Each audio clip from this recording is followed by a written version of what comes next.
नानक दास ताकै बलिहारै, जिन पूर्ण पैज रखाई। सतगुरु ਸਾਹਿਬ ਸ੍ਰੀ ਗੁਰੂ ਗ੍ਰੰਥ ਸਾਹਿਬ ਜੀ ਮਹਾਰਾਜ ਜੀ ਦੀ ਪਾਵਨ ਪਵਿੱਤਰ ਹਜ਼ੂਰੀ ਦੇ ਵਿੱਚ ਜੁੜ ਬੈਠੀ ਪਰਮ ਸਨਮਾਨਯੋਗ ਗੁਰੂ ਰੂਪ ਖਾਲਸਾ ਸਾਧ ਸੰਗਤ, ਸਤਿਗੁਰਾਂ ਦੇ ਚਰਨਾਂ ਦੇ ਵਿੱਚ ਲਵਾਈਏ ਹਾਜ਼ਰੀਆਂ। ਤੇ ਗੁਰੂ ਕਲਗੀਧਰ ਪਾਤਸ਼ਾਹ ਸਾਹਿਬ ਸ੍ਰੀ ਗੁਰੂ ਗੋਬਿੰਦ ਸਿੰਘ ਸਾਹਿਬ ਮਹਾਰਾਜ ਉਹਨਾਂ ਦੀ ਦੁਹਰਾਈਏ ਬਖਸ਼ਿਸ਼ ਰਸਨਾਮਾ ਨੂੰ ਕਰੀਏ ਪਵਿੱਤਰ। ਦੋਨੋਂ ਹੱਥ ਜੋੜ ਕੇ ਆਖੋ ਜੀ ਵਾਹਿਗੁਰੂ ਜੀ ਕਾ ਖਾਲਸਾ ਵਾਹਿਗੁਰੂ ਜੀ ਕੀ ਫਤਿਹ। ਆਪ ਵਡਭਾਗੇ ਜਿਨ੍ਹਾਂ ਨੂੰ ਸਤਿਗੁਰੂ ਸਾਹਿਬ ਸ੍ਰੀ ਗੁਰੂ ਗ੍ਰੰਥ ਸਾਹਿਬ ਜੀ ਮਹਾਰਾਜ ਦੀ ਪਾਵਨ ਪਵਿੱਤਰ ਹਜ਼ੂਰੀ ਦੇ ਵਿੱਚ ਬੈਠਣ ਦਾ ਸੁਭਾਗਾ ਸਮਾਂ ਤੇ ਪੂਰਨ ਮਹਾਂਪੁਰਖ ਧੰਨ ਧੰਨ ਬਾਬਾ ਨੰਦ ਸਿੰਘ ਜੀ ਮਹਾਰਾਜ,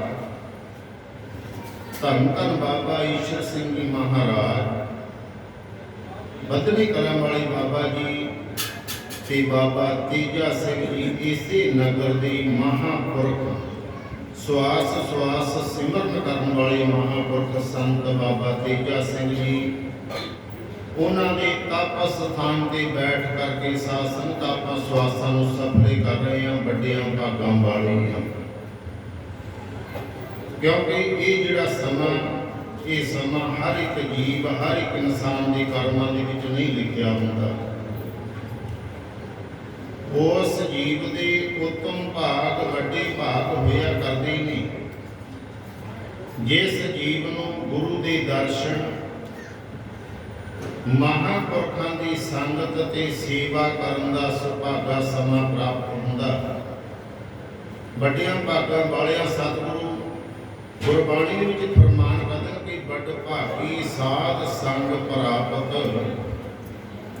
ਤਿੰਨ ਭੇਟਤ ਦੁਰਮਤ ਹੋਈ, ਤਿੰਨ ਕੀ ਧੂਰ ਨਾਨਕ ਦਾਸ ਵਾਂਛੈ, ਜਿਨ ਹਰ ਨਾਮ ਹਿਰਦੈ ਪਰੋਈ। ਉਸ ਜੀਵ ਦੇ ਵੱਡੇ ਭਾਗ ਨੇ ਜਿਸ ਨੂੰ ਆ ਸਮਾਂ ਗੁਰੂ ਦੇ ਦਰਸ਼ਨ ਕਰਨ ਦਾ ਸਮਾਂ, ਮਹਾਂਪੁਰਖਾਂ ਦੀ ਸੰਗਤ ਕਰਨ ਦਾ ਸਮਾਂ, ਮਹਾਂਪੁਰਖਾਂ ਦੇ ਤਪ ਸਥਾਨ ਤੇ ਬੈਠ ਕਰਕੇ ਸਵਾਸਾਂ ਨੂੰ ਸਫਲੇ ਕਰਨ ਦਾ ਸਮਾਂ, ਸੇਵਾ ਕਰਨ ਦਾ ਸਮਾਂ ਪ੍ਰਾਪਤ ਹੋ ਗਿਆ। ਜੀਵ ਵੱਡਿਆਂ ਭਾਗਾਂ ਵਾਲਾ। ਸਤਿਗੁਰੂ ਗੁਰਬਾਣੀ ਦੇ ਵਿੱਚ ਫਰਮਾਨ ਕਰਦੇ ਕਿ ਵੱਡ ਭਾਗੀ ਹਰ ਸੰਗਤ ਪਾਵੇ। ਉਸ ਜੀਵ ਦੇ ਵੱਡੇ ਭਾਗ ਨੇ ਜਿਸ ਜੀਵ ਨੂੰ ਆਹ ਸਮਾਂ ਪ੍ਰਾਪਤ ਹੋ ਗਿਆ।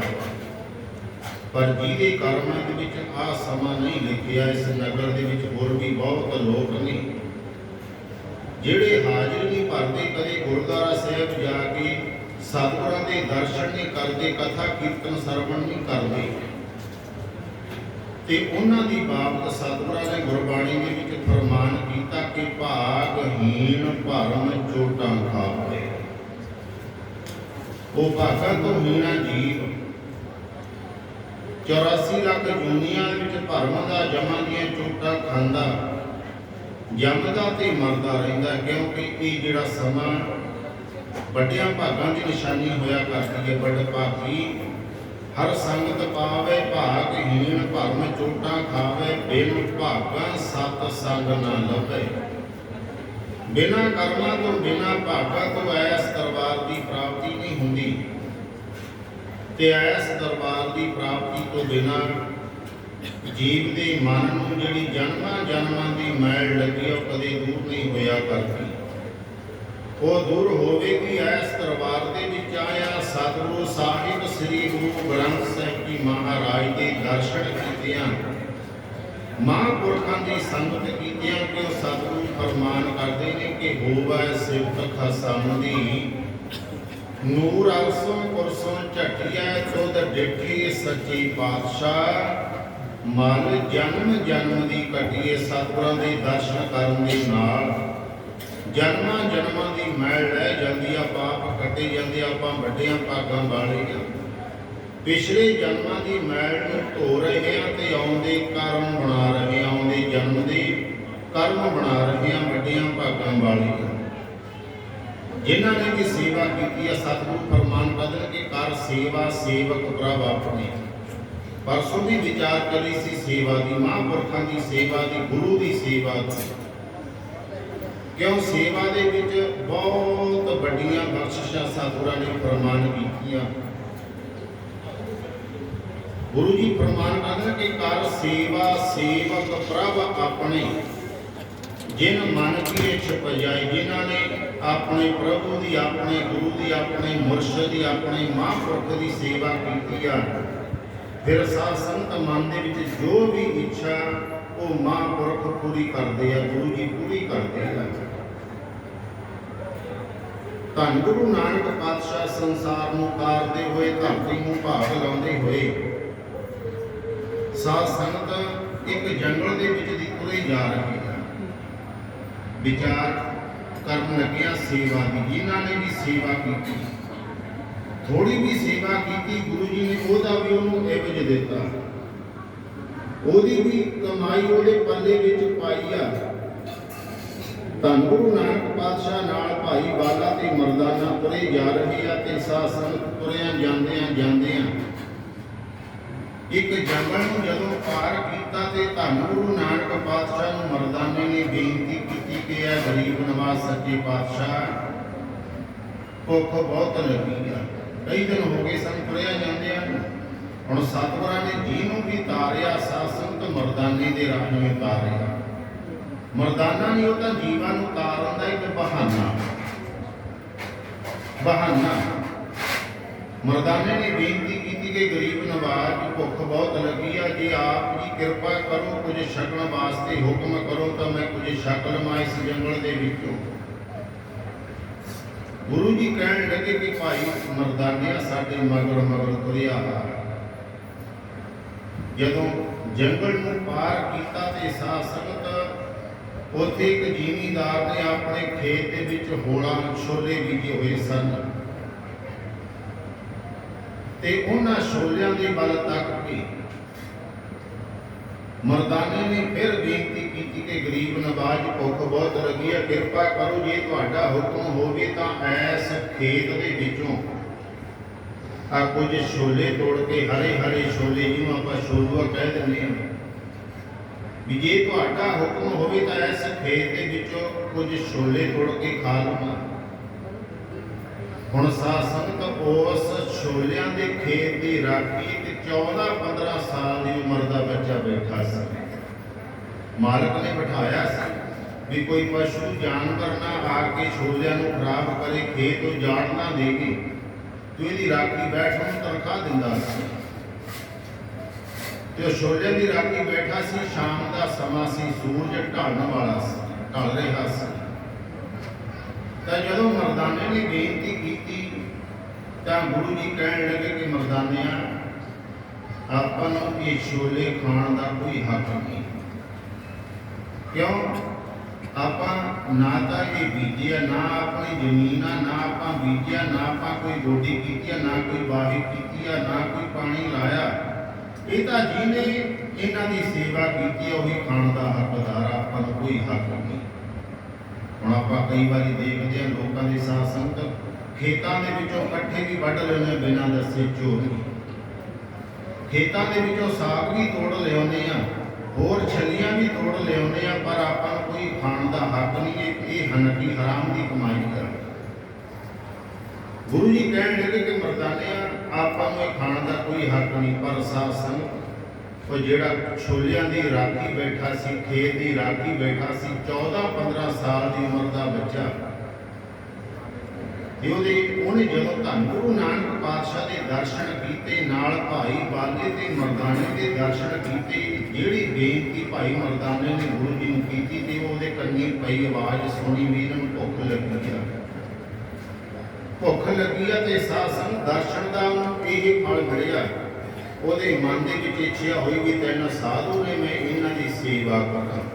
ਹੁਣ ਬੈਠਾ ਕਿ ਖੇਤ ਦੇ ਵਿੱਚ ਸੇਵਾ ਕੀ ਕਰੀਏ, ਮਨ ਦੇ ਵਿੱਚ ਖੁਰਨਾ ਬਣਿਆ ਵੀ ਆਪਾਂ ਖੇਤ ਦੇ ਵਿੱਚੋਂ ਕੁਝ ਛੋਲੇ ਪੱਟ ਕੇ ਤੋੜ ਕੇ ਤੇ ਉਹਨਾਂ ਨੂੰ ਅੱਗ ਤੇ ਭੁੰਨ ਕੇ ਛੋਲੂਆ ਬਣਾ ਕੇ, ਹੋਲਾ ਬਣਾ ਕੇ ਆਪਾਂ ਇਹਨਾਂ ਤਿੰਨਾਂ ਸਾਧੂਆਂ ਦੇ ਅਰਪਣ ਕਰ ਦਿੰਦੇ ਆ, ਸੇਵਾ ਕਰਦੇ ਆ, ਛਕਾਉਂਦੇ ਹਾਂ। ਤਾਂ ਸਾਧ ਸੰਗਤੋਂ ਨੇ ਕੁਝ ਛੋਲੇ ਤੋੜੇ ਤੇ ਉਹਨੇ ਅੱਗ ਬਾਲੀ ਤੇ ਉਹਨਾਂ ਦੇ ਭੁੰਨਿਆ, ਛੋਲੂਆ ਬਣਾਇਆ, ਹੋਲਾ ਬਣਾਈਆਂ ਤੇ ਲਿਆ ਕੇ ਧੰਨ ਗੁਰੂ ਨਾਨਕ ਪਾਤਸ਼ਾਹ ਦੇ ਚਰਨਾਂ ਦੇ ਅੱਗੇ ਮੱਥਾ ਟੇਕ ਦਿੱਤਾ।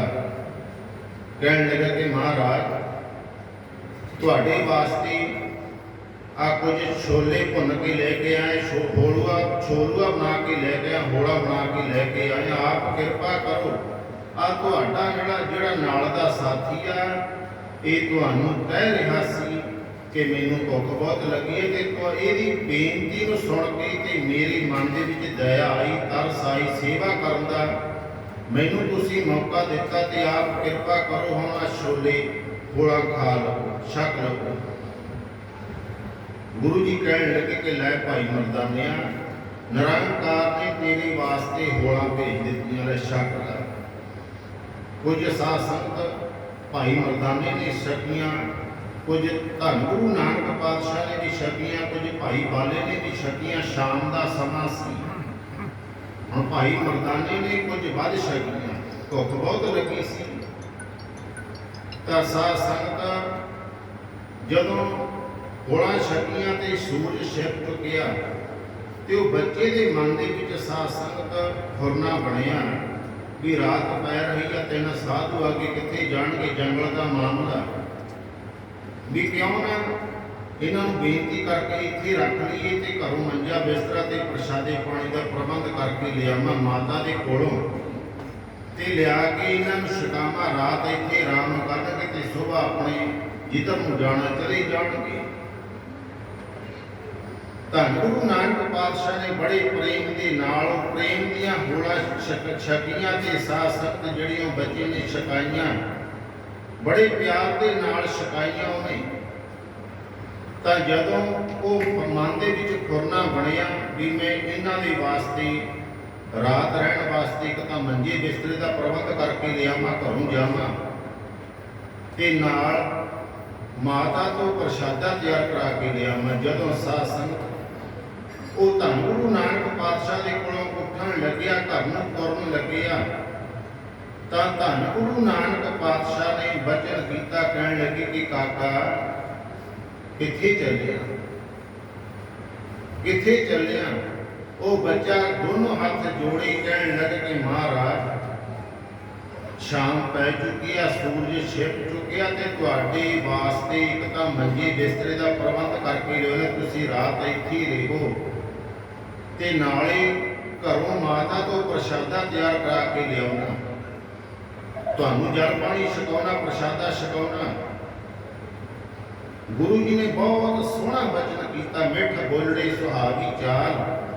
ਧੰਨ ਗੁਰੂ ਨਾਨਕ ਪਾਤਸ਼ਾਹ ਉਹਦੇ ਪ੍ਰੇਮ ਨੂੰ ਦੇ ਕੇ, ਉਹਦੀ ਸੇਵਾ ਨੂੰ ਦੇ ਕੇ ਆਪਣੀ ਪਵਿੱਤਰ ਰਸਨਾ ਤੋਂ ਬਚਨ ਕੀਤਾ ਕਿ ਕਾਕਾ ਸੱਥਰ ਤੇਰਾ ਲੇਖ ਨਿਹਾਲੀ, ਭਾਉ ਤੇਰਾ ਭਗਵਾਨ ਨਾਨਕ ਸਿਫਤੀ ਰਜਿਆ, ਆਓ ਬਹੁ ਸੁਲਤਾਨ। ਗੁਰੂ ਜੀ ਨੇ ਦੋ ਵੇਲੇ ਬਚਨ ਕੀਤਾ ਆਪਣੀ ਪਵਿੱਤਰ ਰਸਨਾ ਤੋਂ ਕਿ ਕਾਕਾ ਸੱਥਰ ਤੇਰਾ ਲੇਪ ਨਿਹਾਲੀ, ਭਾਉ ਤੇਰਾ ਭਗਵਾਨ ਨਾਨਕ ਸਿਫਤੀ ਰਜਿਆ, ਆਓ ਬਹੁ ਸੁਲਤਾਨ। ਹੁਣ ਸੁਲਤਾਨ ਕਹਿੰਦੇ ਆ ਰਾਜੇ ਨੂੰ, ਬਾਦਸ਼ਾਹ ਗੁਰਮਤਿ ਦੇ ਵਿੱਚ। ਤੇ ਸਾਧ ਸੰਗਤ ਸਮਾਂ ਪਿਆ, ਗੁਰੂ ਜੀ ਕਹਿਣ ਲੱਗੇ ਕਿ ਕਾਕਾ ਅਸੀਂ ਤੇਰੇ ਪ੍ਰੇਮ ਨੂੰ ਦੇਖ ਕੇ ਰੱਜ ਗਏ ਹਾਂ। ਗੁਰੂ ਪ੍ਰੇਮ ਦਾ ਭੁੱਖਾ, ਵਸਤੂਆਂ ਦਾ ਭੁੱਖਾ ਨਹੀਂ, ਉਹ ਪ੍ਰੇਮ ਦਾ ਭੁੱਖਾ। ਜਿਹਨੇ ਪ੍ਰੇਮ ਕੀਓ ਤਿਨ ਹੀ ਪ੍ਰਭ ਪਾਇਓ, ਉਹਨੇ ਪਰਮੇਸ਼ਰ ਨੂੰ ਪਾਇਆ। ਗੁਰੂ ਜੀ ਕਹਿਣ ਲੱਗੇ ਕਿ ਅਸੀਂ ਤੇਰੇ ਪ੍ਰੇਮ ਨੂੰ ਦੇਖ ਕੇ ਅਸੀਂ ਰੱਜ ਗਏ ਹਾਂ, ਸਾਨੂੰ ਕਿਸੇ ਚੀਜ਼ ਦੀ ਲੋੜ ਨਹੀਂ। ਤਾਂ ਸਾਧ ਸੰਗਤ ਤੋਂ ਬੱਚਾ ਗੁਰੂ ਜੀ ਨੇ ਘਰੇ ਨਾ ਜਾਣ ਦਿੱਤਾ। ਸਮਾਂ ਪਿਆ, ਉਸੇ ਰਾਤ ਹੀ ਸਾਧ ਸੰਗਤ ਉਸੇ ਨਗਰ ਦਾ ਰਾਜਾ, ਸਰੀਰ ਦੇ ਵਿੱਚ ਕੁਝ ਦਰਦ ਉੱਠਿਆ, ਪੇਟ ਦੇ ਵਿੱਚ ਦਰਦ ਉੱਠਿਆ, ਸੂਲ ਉੱਠੀ, ਤੇ ਸਾਧ ਸੰਗਤ ਸਮਾਂ ਪਿਆ ਉਹ ਮਰ ਗਿਆ। ਉਸੇ ਨਗਰ ਦਾ ਰਾਜਾ ਜਦੋਂ ਮਰਿਆ ਤੇ ਸ਼ਹਿਰ ਦੇ ਵਿੱਚ ਸਾਧ ਸੰਗਤ ਹਾਹਾਕਾਰ ਮਚ ਗਈ, ਵਜ਼ੀਰ ਐਨਕਾਰ ਇਕੱਠੇ ਹੋਏ। ਤਾਂ ਸਾਰਿਆਂ ਨੇ ਇਹ ਰਾਏ ਕੀਤੀ ਹੁਣ ਰਾਜੇ ਦੇ ਆਪਣਾ ਬੱਚਾ ਕੋਈ ਨਹੀਂ ਸੀ। ਵਜ਼ੀਰ ਐਨਕਾਰ ਇਕੱਠੇ ਹੋਏ, ਸੋਚਿਆ ਵੀ ਹੁਣ ਰਾਜਾ ਕਿਹਨੂੰ ਬਣਾਈਏ, ਕਿਉਂ ਰਾਜ ਦਾ ਪ੍ਰਬੰਧ ਜਿਹੜਾ ਚਲਾਉਣਾ ਬਹੁਤ ਵੱਡੀ ਗੱਲ ਆ। ਆਪਾਂ ਪਿੰਡਾਂ ਦੇ ਵਿੱਚ ਦੇਖਦੇ ਆ, ਸਰਪੰਚੀ ਦੀ ਗੱਲ ਆ। ਸਾਧ ਸੰਗਤ ਸਰਪੰਚ ਨੂੰ ਵੀ ਕਈ ਵਾਰੀ ਪਿੰਡ ਦੇ ਮੋਹਤਬਾਰ ਸੱਜਣ ਜ਼ਿੰਮੇਵਾਰ ਸੱਜਣ ਸਾਧ ਸੰਗਤ ਕਹਿ ਦਿੰਦੇ ਆ ਕਿ ਆਹ ਕੰਮ ਕਰਨਾ, ਉਹ ਕੰਮ ਕਰਨਾ, ਜ਼ਿੰਮੇਵਾਰੀ ਬਹੁਤ ਹੋ ਜਾਂਦੀ ਆ। ਪਿੰਡ ਦਾ ਕੰਮ ਆ, ਨਗਰ ਦਾ ਕੰਮ ਆ। ਉਹ ਵਜ਼ੀਰ ਐਨਕਾਰਾਂ ਨੇ ਸੋਚਿਆ ਵੀ ਹੁਣ ਰਾਜਾ ਕਿਹਨੂੰ ਬਣਾਈਏ। ਸਾਰੇ ਸਿਆਣੇ ਸਿਆਣੇ ਚੰਗੇ ਚੰਗੇ ਵਜ਼ੀਰ ਐਨਕਾਰ ਇਕੱਠੇ ਹੋਏ, ਪ੍ਰਜਾ ਦੇ ਬੰਦੇ ਵੀ ਇਕੱਠੇ ਹੋਏ। ਇਹ ਮਤਾ ਪਾਇਆ ਗਿਆ ਵੀ ਇਸ ਨਗਰ ਦੇ 4 ਦਰਵਾਜ਼ੇ ਆ।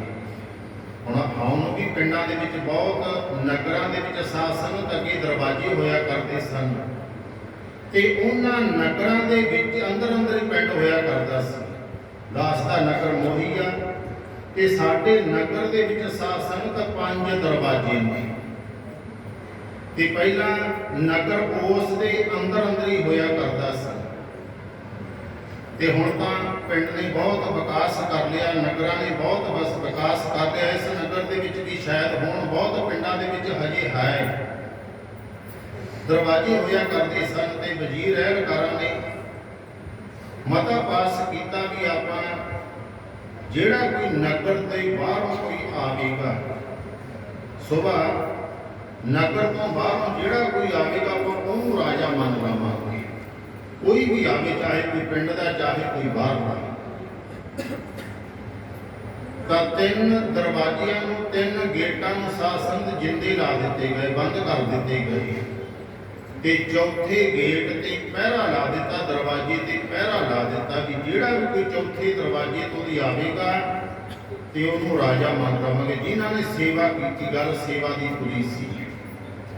ਧੰਨ ਗੁਰੂ ਨਾਨਕ ਪਾਤਸ਼ਾਹ ਦੀ ਉਸ 14-15 ਸਾਲ ਦੀ ਉਮਰ ਦੇ ਬੱਚੇ ਨੇ ਸੇਵਾ ਕੀਤੀ, ਬੜੇ ਪ੍ਰੇਮ ਦੇ ਨਾਲ ਸੇਵਾ ਕੀਤੀ ਤੇ ਗੁਰੂ ਜੀ ਨੂੰ ਬਖਸ਼ਿਸ਼ਾਂ ਕੀ ਬਖਸ਼ਿਸ਼ ਕਰ ਰਹੇ ਆ।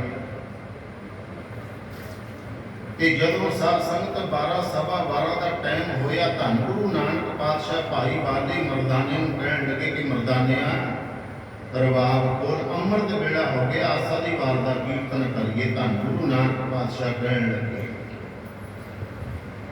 ਗੁਰੂ ਜੀ ਨੇ ਸਾਧ ਸੰਗਤ ਆਸਾ ਦੀ ਵਾਰ ਦਾ ਕੀਰਤਨ ਕੀਤਾ। ਜਦੋਂ ਆਸਾ ਦੀ ਵਾਰ ਦਾ ਭੋਗ ਪਿਆ, ਤਕਰੀਬਨ ਸਾਧ ਸੰਗਤ 3, ਸਵਾ 3, 3:30 ਦਾ ਟਾਈਮ ਹੋਵੇਗਾ, ਦਿਨ ਚੜ ਚੁੱਕਿਆ ਸੀ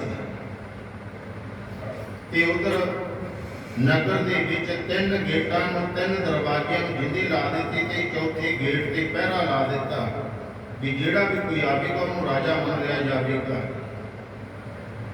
ਉਹ ਜਦੋਂ ਅੰਮ੍ਰਿਤ ਵੇਲਾ ਹੋਇਆ, ਆਸਾ ਦੀ ਵਾਰ ਦਾ ਭੋਗ ਪਿਆ, ਧੰਨ ਗੁਰੂ ਨਾਨਕ ਪਾਤਸ਼ਾਹ ਉਸ ਬੱਚੇ ਨੂੰ ਕਹਿਣ ਲੱਗੇ ਕਿ ਲੈ ਕਾਕਾ, ਹੁਣ ਅਸੀਂ ਇਧਰ ਨੂੰ ਚੱਲਦੇ ਤੇ ਤੂੰ ਆਪਣੇ ਘਰ ਚਲਿਆ ਜਾ। ਸਤਨਾਮ ਸ੍ਰੀ ਵਾਹਿਗੁਰੂ। ਤੂੰ ਆਪਣੇ ਘਰ ਚਲਿਆ ਜਾ। ਜਦੋਂ 3, 3:30 ਵਜੇ ਸਾਧ ਸੰਗਤ ਤੋਂ ਬੱਚਾ ਗੁਰੂ ਜੀ ਤੋਂ ਵਰ ਲੈ ਕੇ, ਗੁਰੂ ਜੀ ਤੋਂ ਖੁਸ਼ੀਆਂ ਲੈ ਕੇ ਆਪਣੇ ਘਰ ਵੱਲ ਨੂੰ ਤੁਰਿਆ। ਜਦੋਂ ਪਹਿਲੇ ਗੇਟ ਤੇ ਆ ਜਿੱਥੋਂ ਦੀ ਅੱਗੇ ਜਾਂਦਾ ਸੀ, ਜਦੋਂ ਪਹਿਲੇ ਗੇਟ ਤੇ ਆਇਆ ਤਾਂ ਸਾਧ ਸੰਗਤ ਕੀ ਦੇਖਿਆ ਵੀ ਉੱਥੇ ਜਿੰਦਾ ਲੱਗਿਆ ਹੋਇਆ। ਮਨ ਦੇ ਵਿੱਚ ਫੁਰਨਾ ਬਣਿਆ ਵੀ ਇਹ ਕੀ ਗੱਲ ਹੋ ਗਈ, ਅੱਗੇ ਤਾਂ ਕਦੇ ਜਿੰਦਾ ਲੱਗਿਆ ਨਹੀਂ। ਜਦੋਂ ਇਸ ਤਰ੍ਹਾਂ ਦੀ ਹੋਵੇ ਸਾਧ ਸੰਗਤ ਤਾਂ ਮਨ ਦੇ ਵਿੱਚ ਕਈ ਤਰ੍ਹਾਂ ਦੇ ਹੋਰ ਵਿਚਾਰ ਆਉਣ ਲੱਗ ਜਾਂਦੇ ਵੀ ਪਿੰਡ ਦੇ ਵਿੱਚ ਸੁੱਖ ਹੋਵੇ ਤਾਂ ਚੰਗੀ ਗੱਲ ਆ। ਜਦੋਂ ਦੂਜੇ ਗੇਟ ਤੇ ਗਿਆ ਤੇ ਸਾਧ ਸੰਗਤ ਉੱਥੇ ਵੀ ਜਿੰਦਾ ਲੱਗਿਆ ਹੋਇਆ। ਤੁਰਦਾ ਤੁਰਦਾ ਜਦੋਂ ਤੀਜੇ ਗੇਟ ਤੇ ਪਹੁੰਚਿਆ, ਉੱਥੇ ਵੀ ਜਿੰਦਾ ਲੱਗਿਆ ਹੋਇਆ ਤੇ ਤੁਰਦਾ ਤੁਰਦਾ ਸਾਧ ਸੰਗਤ ਜਦੋਂ ਚੌਥੇ ਗੇਟ ਤੇ ਪਹੁੰਚਿਆ, ਉੱਥੇ ਜਿੰਦਾ ਨਹੀਂ ਲੱਗਿਆ ਸੀ, ਉੱਥੇ ਪਹਿਰਾ ਲੱਗਿਆ ਹੋਇਆ ਸੀ। ਵਜ਼ੀਰ ਐਨਕਾਰ ਖੜੇ ਸਨ, ਪ੍ਰਜਾ ਖੜੀ ਸੀ,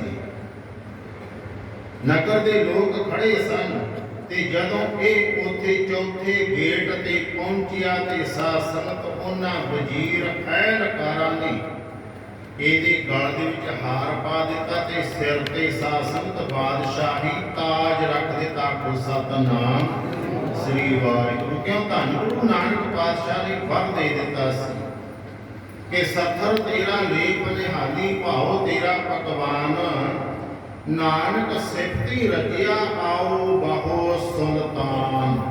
ਬਾਦਸ਼ਾਹ ਦਾ ਖਿਤਾਬ ਦੇ ਦਿੱਤਾ ਸੀ, ਵਰ ਦੇ ਦਿੱਤਾ ਸੀ ਧੰਨ ਗੁਰੂ ਨਾਨਕ ਪਾਤਸ਼ਾਹ ਨੇ।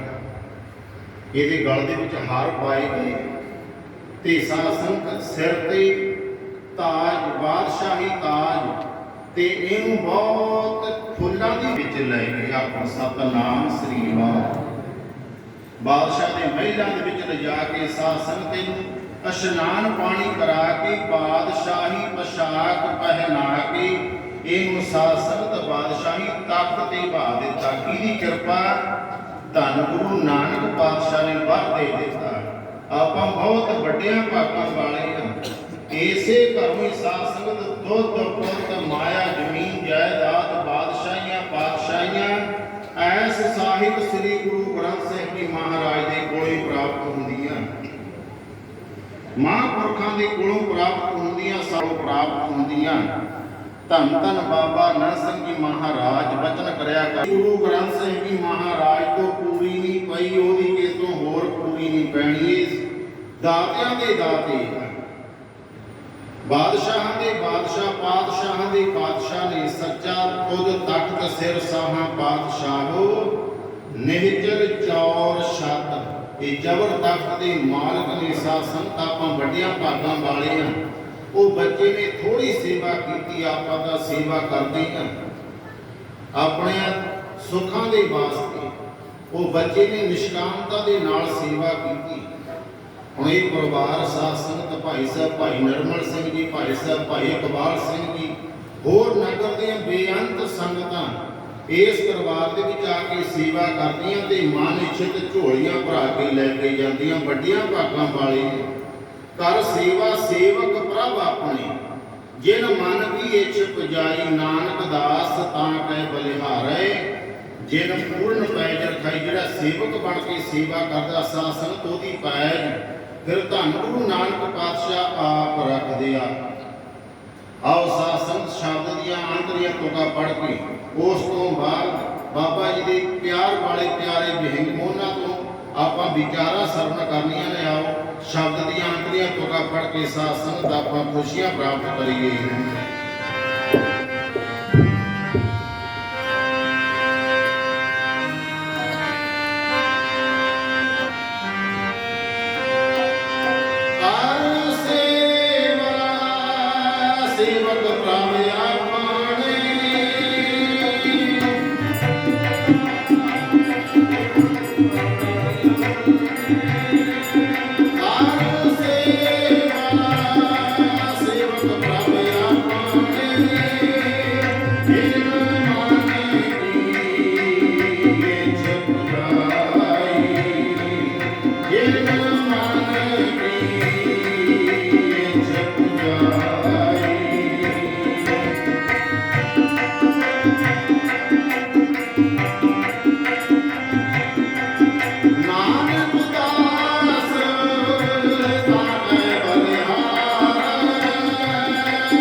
दीन दर्द नवार, हे समर्थ अगम पूरन मोहे मया तार।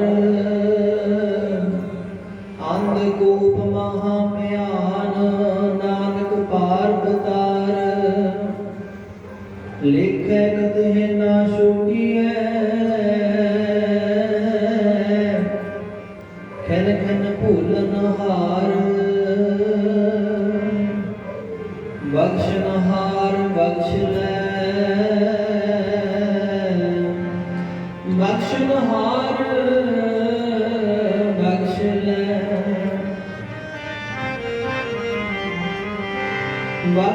ਹਾਰ ਬਖਸ਼ ਲੈ, ਨਾਨਕ ਪਾਰ ਉਤਾਰ।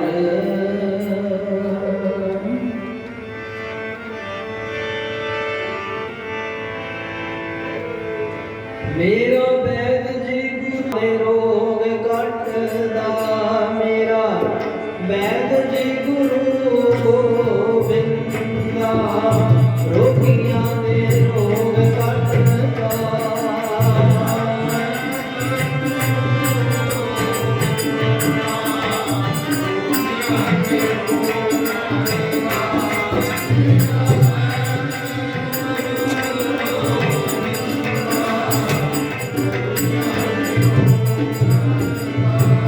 ਮੇਰਾ ਬੈਦ ਜੀ ਗੁਰੂ ਗੋਬਿੰਦਾ, ਗੁਰੂ ਗੋਬਿੰਦਾ, ਰੋਗੀਆਂ ਦੇ ਰੋਗ ਕੱਟਦਾ।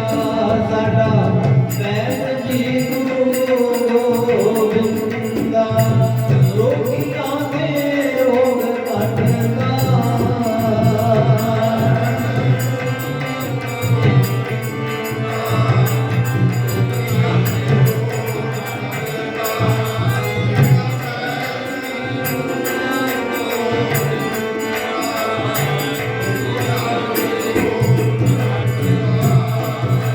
ਰੋਗ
ਆਇਆ।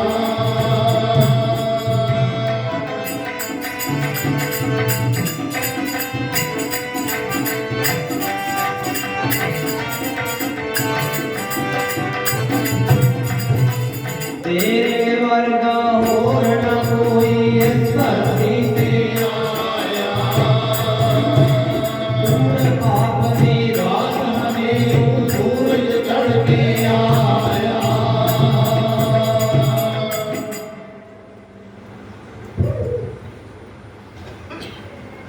ਲੇਖੈ ਗਤੇ ਨਾ ਛੁਟੀਐ ਖਨ ਖਨ ਭੂਲਨ ਹਾਰ ਬਖਸ਼ਣ ਹਾਰ ਬਖਸ਼ ਲੈ ਨਾਨਕ ਪਾਰ ਉਤਾਰ। ਤੁਧ ਆਗੇ ਅਰਦਾਸ ਹਮਾਰੀ ਜਿਉ ਪਿੰਡ ਸਭ ਤੇਰਾ ਕਹੋ ਨਾਨਕ ਸਭ ਤੇਰੀ ਵਡਿਆਈ ਕੋਈ ਨਾਉ ਨਾ ਜਾਣੇ ਮੇਰਾ। ਸਤਿਗੁਰੂ ਸੱਚੇ ਪਾਤਸ਼ਾਹ ਦੇ ਸੋਹਣੇ ਦਰਬਾਰ ਦੀਆਂ ਰਹਿਮਤਾਂ ਲੈ ਰਹੇ ਹਾਂ, ਬਖਸ਼ਾਂ ਲੈ ਰਹੇ ਹਾਂ। ਜੋ ਮਾਈ ਭਾਈ ਵੀਰ ਬਜ਼ੁਰਗ ਸਾਰੇ ਹੀ ਸਤ ਸੰਗੀ ਜਿਨ੍ਹਾਂ ਦੇ ਸਤਿਗੁਰੂ ਸੱਚੇ ਪਾਤਸ਼ਾਹ ਅਤੀ ਪ੍ਰਸੰਨ ਹੋਏ ਨੇ। ਬਾਬਾ ਤੇਜਾ ਸਿੰਘ ਜੀ ਜਿਨ੍ਹਾਂ ਨੇ ਬੰਦਗੀ ਕਰਕੇ ਉਸ ਪਰਮਾਤਮਾ ਨੂੰ ਰਜਾ ਕੇ ਅੱਜ ਉਹਨਾਂ ਦੀ ਬੰਦਗੀ ਕਰਕੇ ਪਿਆਰ ਕਰਕੇ ਸੰਗਤਾਂ ਘਰਾਂ ਤੋਂ ਟਾਈਮ ਕੱਢ ਕੇ ਆਪਾਂ ਸਾਰੇ ਹੀ ਭਾਗਾਂ ਵਾਲੇ ਬਣਦੇ ਹਾਂ। ਇਹ ਜੋ ਸਮਾਗਮ ਹੈ ਇਹ ਕਿਸੇ ਹੀ ਤਰ੍ਹਾਂ ਗੁਰਮੁਖੋਂ ਰਹਿੰਦੀ ਦੁਨੀਆ ਤੱਕ ਇਹ ਯਾਦਾਂ ਮਨਾਈਆਂ ਜਾਣਗੀਆਂ, ਕਿਉਂਕਿ ਮਹਾਂਪੁਰਖਾਂ ਨੇ ਜੋ ਤਪ ਕੀਤਾ ਹੈ, ਬੰਦਗੀ ਕੀਤੀ ਹੈ, ਉਹ ਕਦੇ ਖਤਮ ਨਹੀਂ ਹੋ ਸਕਦੀ। ਹਰ ਕਾ ਨਾਮ ਧਿਆਏ ਕੈ ਉਹ ਹਰਿਆ ਭਾਈ ਕਰਮਲ ਖੰਤੈ ਪਾਈਐ ਇਹ ਰੁੱਤ ਸਹਾਈ। ਇਹ ਰੁੱਤ ਸੁਹਾਵੀ ਹੈ। ਕਈ ਵਾਰ ਘਰ ਦੇ ਵਿੱਚ ਕੋਈ ਰਿਸ਼ਤੇਦਾਰ ਸਾਕ ਸੰਬੰਧੀ ਮਿੱਤਰ ਦੋਸਤ ਨੇੜਿਓਂ ਦੂਰੋਂ ਆ ਜਾਂਦਾ ਹੈ, ਆਪਾਂ ਸੁਭਾਵਿਕ ਹੀ ਕਹਿ ਦਿੰਦੇ ਹਾਂ ਕਿ ਅੱਜ ਦਿਨ ਭਲਾ ਹੈ, ਬੜਾ ਹੀ ਦਿਨ ਚੰਗਾ ਹੈ, ਸਮਾਂ ਵਧੀਆ ਹੈ, ਦਿਨ ਭਲਾ ਹੈ ਕਿ ਤੁਹਾਡਾ ਸਾਡੇ ਨਾਲ ਮੇਲ ਹੋਇਆ, ਤੁਹਾਡਾ ਘਰ ਦੇ ਵਿੱਚ ਆਉਣਾ ਹੋਇਆ। ਪਰ ਸਤਿਗੁਰੂ ਸੱਚੇ ਪਾਤਸ਼ਾਹ ਕਿਰਪਾ ਕਰਦੇ ਨੇ ਕਿ ਇਹ ਜੀਵ ਇਹ ਮੇਲ ਮਿਲਾਪ ਸਦਾ ਹੁੰਦੇ ਰਹਿਣੇ ਹੈ। ਰਿਸ਼ਤੇਦਾਰ ਸਾਗ ਸੰਬੰਧੀ ਆਉਂਦੇ ਰਹਿਣੇ ਹੈ, ਵਿਛੜਦੇ ਰਹਿਣੇ ਨੇ। ਪਰ ਜਿਹੜਾ ਤੂੰ ਕਹਿੰਦਾ ਨਾ ਦਿਨ ਭਲਾ ਹੈ, ਦਿਨ ਭਲਾ ਉਹ ਭਲਾ ਦਿਨ ਹੈ ਜਬ ਤੇ ਦਰਸ਼ਨ ਭੇਟੇ ਸਾਧੂ ਭਲੇ ਦਿਨ ਸ ਹੋਏ ਆਏ।